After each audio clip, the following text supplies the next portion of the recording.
All right, I want to take a few minutes to define GDP, gross domestic product. Simply put, it is the market value of all final goods and services produced in a country in a given period of time. And that seems fairly simple, but I want to kind of highlight a couple things. One, it is the market value. Okay, only market prices count, and only things that are exchanged in markets count. Your mother probably does your laundry. That's a valuable service, but it's not in GDP because it's not exchanged in a market. Also, it's all final goods and services, not intermediate goods. When the baker buys flour to make bread and sells the bread, he doesn't count the flour in GDP because he'd be double counting when he sold the bread. It's goods and services within a country. All right, so importantly, a Nissan made in Tennessee is in American GDP. A Ford Fiesta made in Mexico is not in American GDP. What does GDP exclude? Well, it excludes all financial transactions because that's just pieces of paper. We're trying to measure production, and financial transactions don't really have anything to do with production. So there are three kinds I've listed here. One is public transfer payments. That's like Social Security.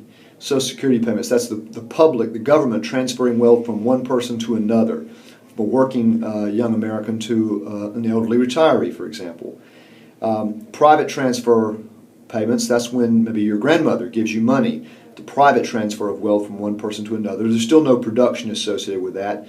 And even stock and bond market transactions in the hundreds of millions of dollars. There's no production. They're just pieces of paper floating around. So financial transactions don't count. Secondhand sales don't count. We're trying to measure GDP within the given year. So if you buy a very expensive car but it's 3 years old, not in GDP. Same is true of used houses. And finally, as I mentioned earlier, intermediate goods don't count. Unless you're stockpiling the intermediate good at the end of the year with which to make final goods and services in some point in the future, then we'll count it as inventory. More about that in a minute. Let's talk about the components of GDP. Fortunately, there are only four. GDP is composed of four things: consumption, which is spending by households on goods and services, hamburgers, cheeseburgers, pizza, clothes, washing machines, haircuts, with the exception of new housing. When a household buys a used house, that doesn't count at all, but when they buy a new house, we include that. That's the only household purchase we include in the next category, investment. Investment is spending on capital equipment, usually by businesses. They're buying robots, building factories, and a house, a new house, is really a piece of capital to provide a household with the service of housing. So we include that. Also, inventories, as I mentioned, if you're stockpiling an intermediate good for future use, we'll include that as investment as well. Number three, government purchases, spending on goods and services by, importantly, local, state, and federal governments. And the fourth component is net exports, things we produce to sell to foreigners. And since we include that, we have to necessarily subtract out the things that we buy from foreigners. So it's net exports. It's exports net of imports. It's exports minus imports. All right, so let's run through some examples. Because interest rates increased, businesses cut back on spending for new machinery. How does that affect GDP? Well, clearly that's going to be in the investment category, and businesses are spending less on investment, therefore total GDP will go down. Due to increased incomes, Europeans buy more U.S. goods and services. Well, if Europeans are buying more U.S. goods and services, that means our exports are rising, and therefore net exports is rising, and therefore GDP is also going up. Consumers feel good about the future and take out loans to buy more durable goods, such as washing machines. Well, then clearly consumers are spending more, consumption's going up, and therefore total GDP is going up. To stimulate the economy and provide jobs, the government builds more bridges in California. That's the government spending, and so clearly government spending is going to go up and GDP is going to go up. Now sometimes people think, well, but if the government's doing that with borrowed money, is that bad? Well, maybe in the long run, but it's spending nonetheless, and government spending increases GDP. Decreases in interest rates encourage businesses to take out loans to construct more buildings. Well, businesses are going to construct buildings. That means they're going to be constructing capital, like factories and office buildings. In fact, almost all investment spending is done with borrowed money, so lower interest rates would encourage that. So investment goes up, and of course, GDP goes up. Due to a tax increase, consumers decrease purchases on vacation travel. That's very clear. Consumption is going to go down. Households are buying less vacation travel, which is a consumer good, and therefore GDP as a whole will go down.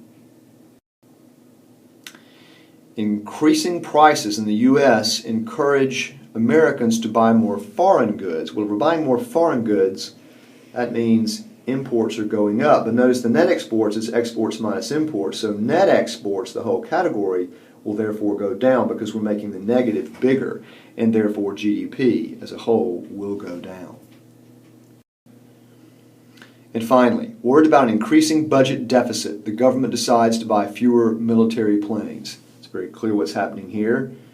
Government spending is going down, and when that happens, GDP goes down.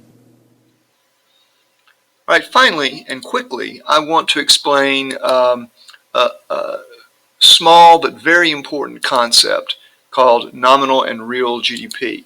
Nominal GDP is GDP expressed in dollars of the year you're talking about. Let's look at a salary example.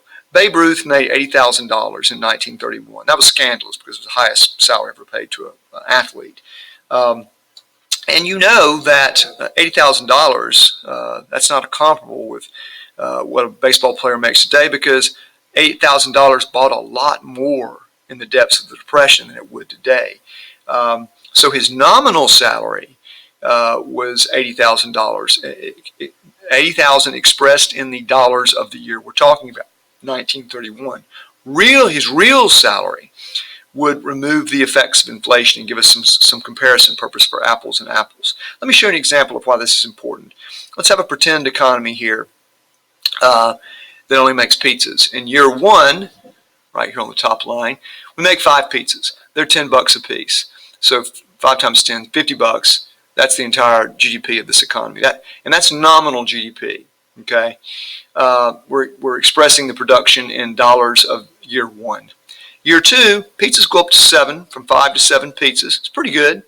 But the price for some reason goes to $20. And so 7 times 20, our GDP is $140. That's nominal GDP.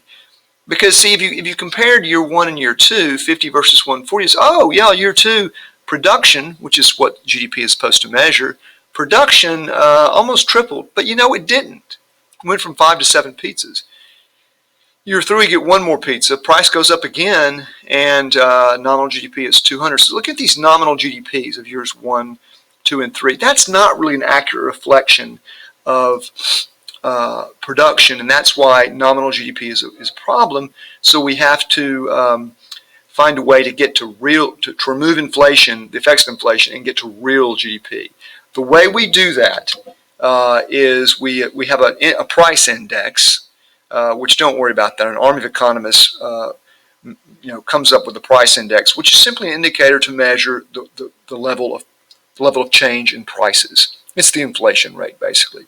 Talk a lot more about inflation later.